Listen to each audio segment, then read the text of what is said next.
Will I ever be able to write something great? I hope so. Oh, so very much. Because writing allows me to record everything, all my thoughts, ideals and fantasies. Anne Frank wrote this in her diary during the Second World War. After the war, her diary was turned into a book. It has become so famous that these words have been painted on the wall of the school she went to. A year after making this entry, Anne Frank was killed because she was Jewish. Anne was 15 years old.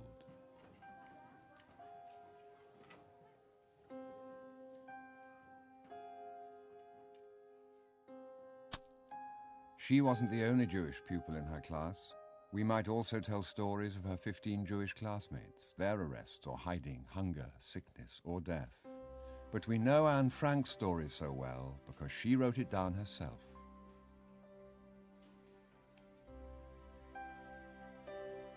I hope I will be able to confide everything to you, as I have never been able to confide in anyone, and I hope you will be a great source of comfort and support. Anna Frank, 12th of June, 1942. Anne Frank began her diary on her 13th birthday. Most of it she wrote during her 2 years in hiding. The place where she hid is still there. It's now a museum called the Anne Frank House. People from all around the world come to see it, as well as Anne's diary, which is exhibited there.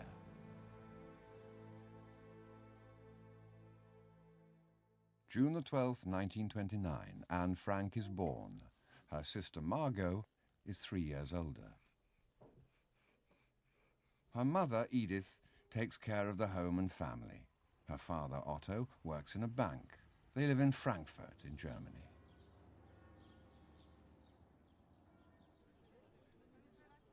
Anne and her family are German Jews. Sometimes they go to the local synagogue.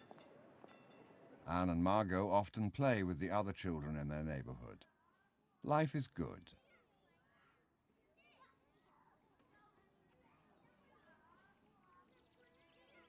In 1933, an anti-Semitic political party comes to power, people who hate Jews. Their leader is Adolf Hitler. The party is called the National Socialists. Its members are called Nazis. Germany is a poor country, and Hitler has promised to help the people to rise to their former glory. He wants Germans to be proud of their country. As he sees it, they need to unite under a strong leader because they're being threatened by enemies. According to the Nazis, the Jews are Germany's greatest enemy. They portray Jews as dangerous. Since time immemorial, the Jews have been blamed for other people's problems.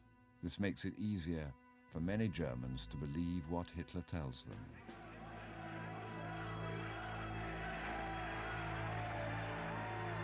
When the Nazis take power, they go straight to work. They start arresting anyone with ideas different to their own and put them in prison camps. They burn books by Jews and political opponents. They introduce many anti-Jewish laws. They have Jewish teachers and civil servants fired from their jobs. Jewish students must sit apart in classrooms. Nazis also discriminate against gypsies, homosexuals, and the disabled. They prevent people from shopping in Jewish-owned stores. The Nazis are everywhere. It's getting dangerous for Jews. Anne's parents no longer want to live in Germany. Her father gets the chance to start up a company in the Netherlands, and they decide to leave.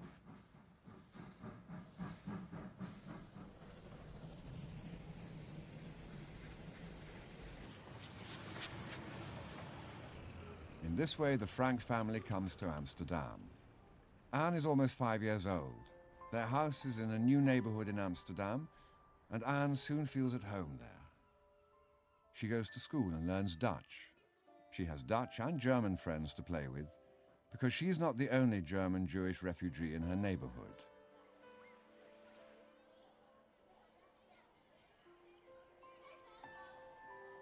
Sometimes Anne accompanies her father to work.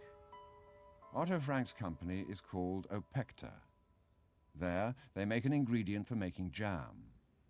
Otto makes a film to advertise his product. In it, Miep Hies, one of Otto's employees, shows how to use Opecta.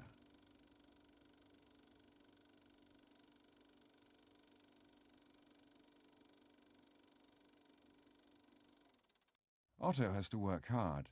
He isn't home much. Anne's mother is homesick for Germany. She writes often to her friends and family. She'd like to go back, but she knows that's not possible. Life is getting worse and worse for the Jews there. Now, Jews may not own businesses. They may not marry non-Jews. In fact, the Nazis want just one thing: to get rid of all Jews. In November of 1938, Germans lash out at the Jews, destroying synagogues, Jewish homes and shops. We now call it Kristallnacht, the night of broken glass. Jews are beaten and arrested. Those that can leave, but many countries refuse them entry. Anne's grandmother comes to Amsterdam. She's 73. They all hope to be safe here. Hitler and the Nazis now want power over all of Europe. They build more and more weapons. In 1939, the German army invades Poland. England and France join the fight because they are allies with Poland. The Second World War has begun. On the 10th of May 1940, the German army invades the Netherlands. It is so powerful that it occupies the Netherlands in just 5 days.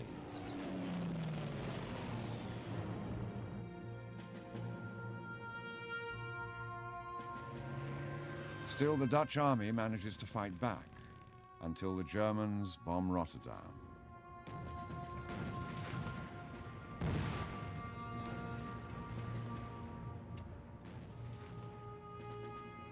After the bombardment, there is nothing left of Rotterdam's city centre. When the German army threatens to bomb other cities in the same way, the Dutch choose to surrender. The Nazis are now in power in the Netherlands. What they did in Germany, they can now do here too. In the meantime, the German army has invaded and conquered Belgium and France. They have closed all the borders. Escape is almost impossible. At first, the German occupation doesn't seem all that bad. Anne and Margot can go anywhere they like. Not much has changed. Anne lives on Merwede Square in South Amsterdam. One time she's caught on film. It's the only film of her in existence.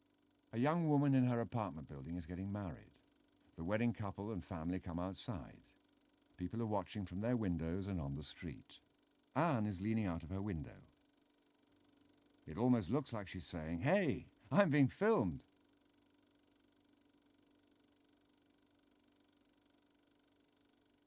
A few months later, Anne and Margot are forced to go to a new school, the Jewish grammar school. Jewish children may no longer attend school together with non-Jewish children. Slowly but surely, the Nazis go about limiting the Jews' freedom. First, they may not work for the government. Then, they must hand over their companies to the Nazis. Then, they must carry identification papers stamped with a big J. Now, they can't even go out and be in the same place with other people.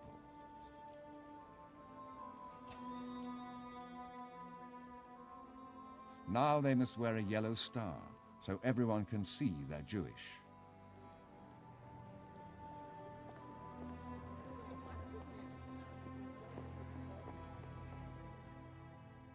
On her 13th birthday, Anne receives a diary.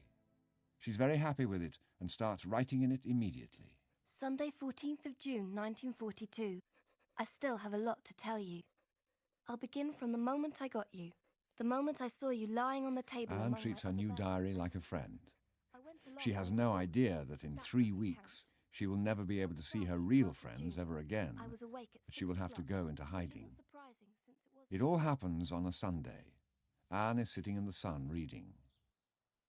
Someone rings the doorbell. It's the postman with a registered letter for Margot. She is being ordered to report for work duty in Germany. But this isn't just any work order. Everyone knows if Margot goes to Germany, she'll probably never be heard of again. But if she doesn't report, The police will come after her and punish her whole family too. I was stunned. A call-up. Everyone knows what that means. Visions of concentration camps and lonely cells raced through my head. Anne's parents saw it coming. They had already planned to hide from the Nazis, and they decided that the time had come. The next morning, Miep Gies comes to pick Margot up. They get on their bicycles and ride away together. Then Anne leaves with her parents. They take as many clothes and other things as they can, without looking conspicuous.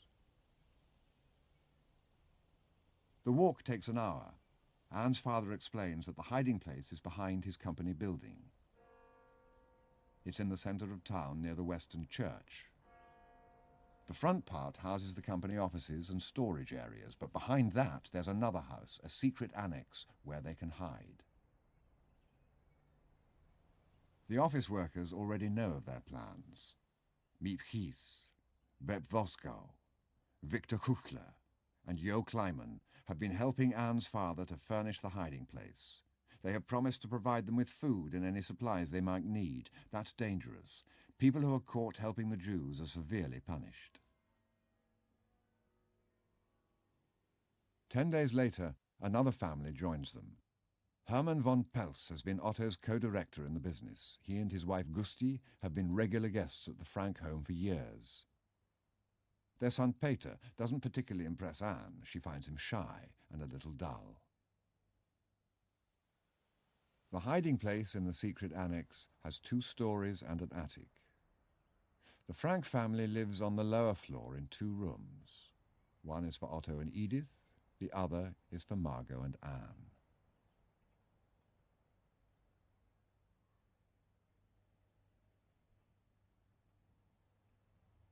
Above them is a large room where Hermann and Gusti van Pels sleep.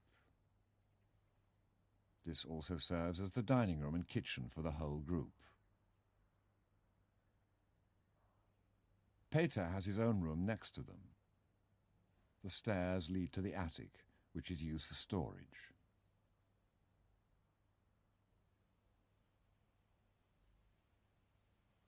Of course, we are not allowed to look out of the window at all, or to go outside. Also, we have to do everything softly in case they hear us below. And then I'm really afraid that we'll be discovered and shot. Their hiding place must always remain a secret. Their neighbors at the back must never see them, so they hang curtains at the windows and always keep them closed. The building's ground floor is a warehouse and runs from the back garden all the way to the street. The people working there must never suspect what's happening right above their heads. This is a problem, as the walls and floors are very thin, so the families in hiding have to be completely quiet during the day. The door to the secret annex is hidden behind a bookcase, hanging on hinges. The people in hiding are relieved that Margot didn't report for transport to Germany, especially when they hear about what happens to Jews who don't hide or escape. Our many Jewish friends are being taken away in droves. The Gestapo is treating them very roughly and transporting them in cattle trucks to Westerbork, the big camp for Jews in Drenthe. Escape is almost impossible. If it's that bad in Holland, what must it be like in those faraway and uncivilized places where the Germans are sending them? We assume that most of them are being murdered. The English radio says they're being gassed. Perhaps that's the quickest way to die. I feel terrible. In November, another person joins the group in hiding. His name is Fritz Pfeffer, a long-time acquaintance of the family. He's given a bed in Anne's room. Margot will now have to sleep in her parents' room.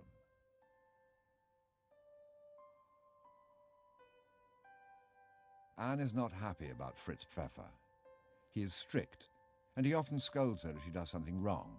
And then he goes and tells Anne's mother. They argue often. In fact, the others have arguments as well.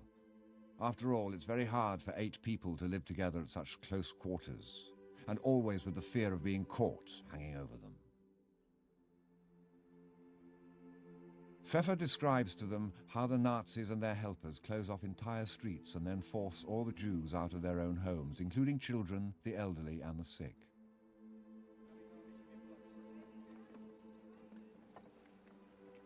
For weeks now, he says, the Nazis have been rounding up thousands of Jews and sending them to Westerbork transit camp. From there, they are taken in cattle trains to Eastern Europe.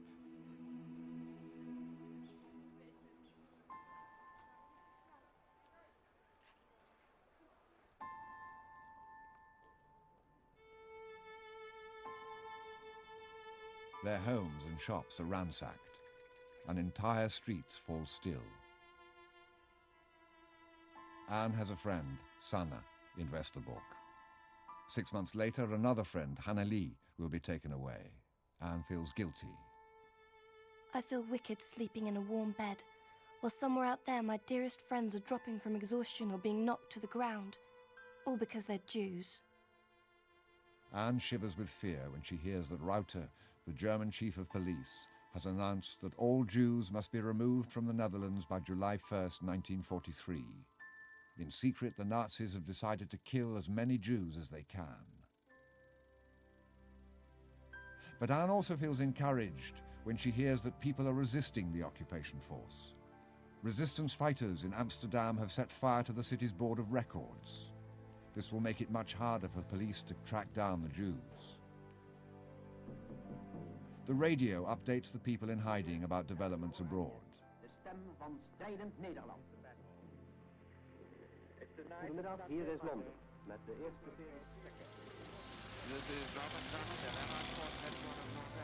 Armies from a number of different countries are trying to push the Nazis back. In July 1943, Allied armies defeat the German army in North Africa. British, Canadian and US troops land in Sicily.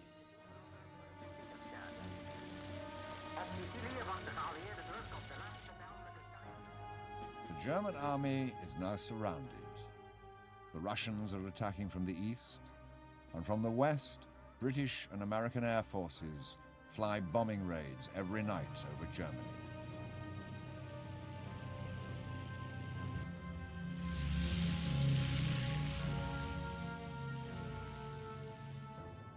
From her room, Anne can hear them passing overhead. The number of airstrikes on German cities is increasing daily. We haven't had a good night's rest in ages, and I have bags under my eyes from lack of sleep.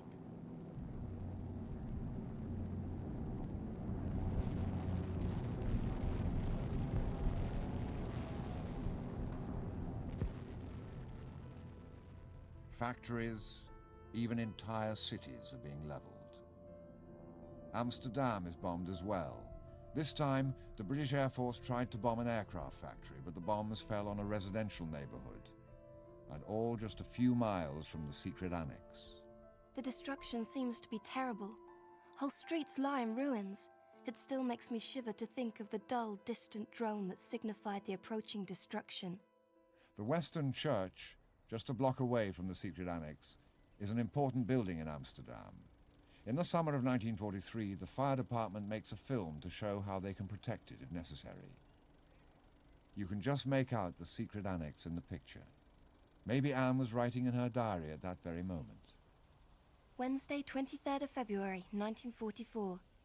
Dearest Kitty, this morning, when I went to the attic again, Peter was busy clearing up.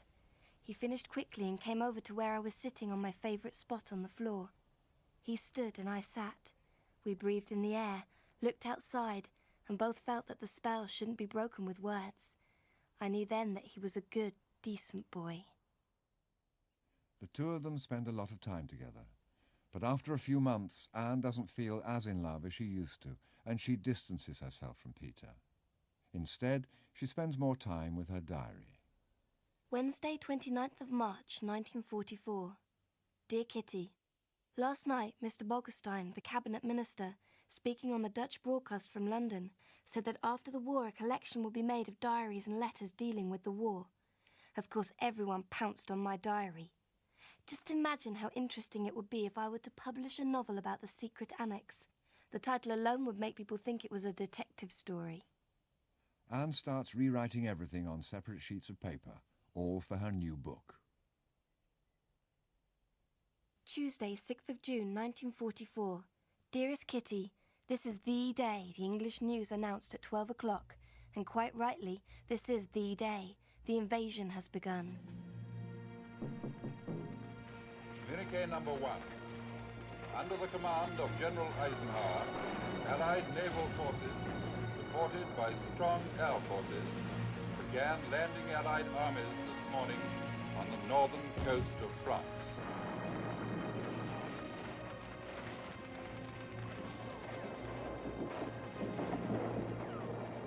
The German army is not expecting this invasion. The Allies are strong, but their advance is painfully slow. The German army fights back hard. Only when the Allies have established a beachhead will they be able to gain ground. Anne's father Otto keeps a map of Normandy on the wall. On it, he charts the Allied advance. Every day, every hour, they listen for the latest news on the radio.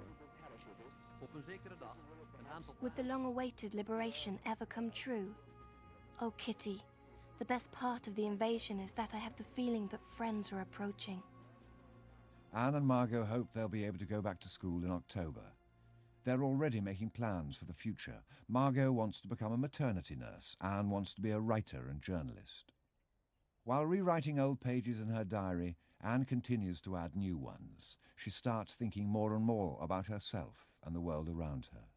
It's twice as hard for us young people to hold on to our opinions at a time when ideals are being shattered and destroyed, when the worst side of human nature predominates, when everyone has come to doubt truth, justice and God. It's a wonder I haven't abandoned all my ideals. They seem so absurd and impractical. Yet I cling to them because I still believe, in spite of everything, that people are truly good at heart. It's utterly impossible for me to build my life on a foundation of chaos, suffering and death.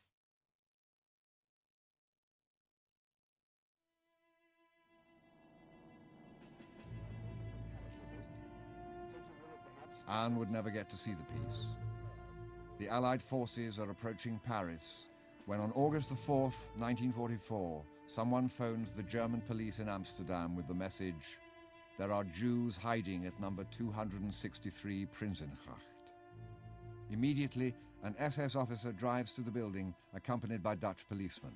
They march in through the warehouse and climb the stairs to the offices. The staff are taken by surprise and cannot do anything. Jo Kleiman and Victor Kuchler are arrested. The police walk on through to the annex and arrest all those in hiding. They are taken to prison.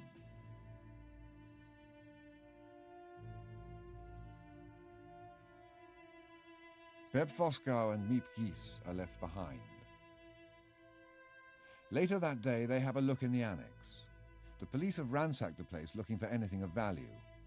In among the mess, Miep finds Anne's diary and other papers and decides to keep them for when Anne returns.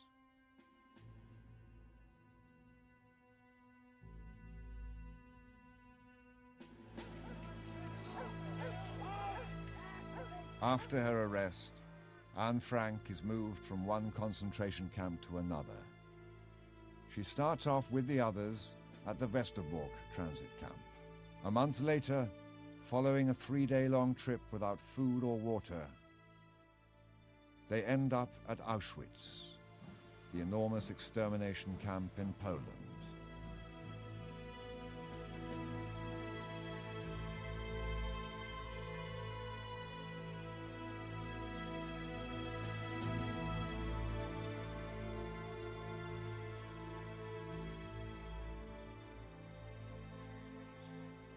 After almost 2 months, Anne and Margot are sent to Bergen-Belsen. She survives there for another 5 months until she finally succumbs to hunger, cold, exhaustion and sickness in March 1945. Just a few weeks later, the English liberate Bergen-Belsen. By that time, though, there are more dead people there than living.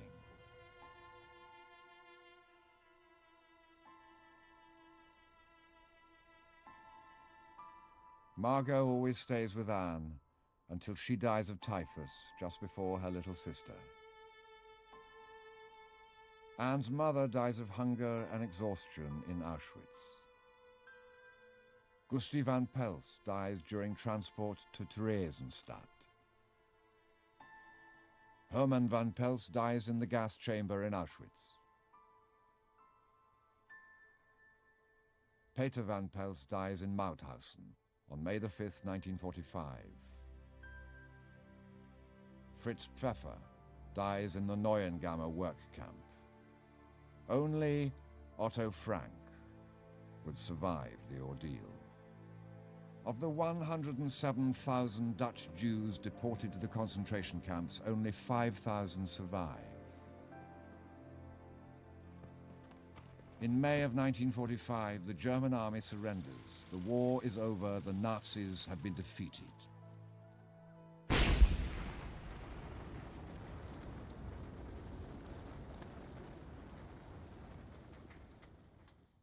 In June of 1945, Otto Frank returns to the Netherlands. Victor Kuchler and Jo Kleiman have survived their arrest. After Otto hears what has happened to his wife and children, Miep gives him Anne's diary.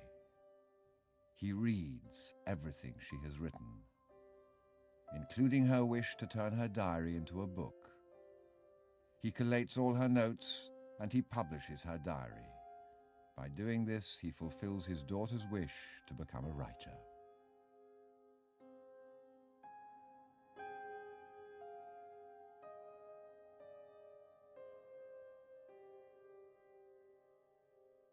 When I returned, and after I had the news that my children would not come back, Miep gave me the diary, which had been saved by, I should say, a miracle. It took me a very long time to read it.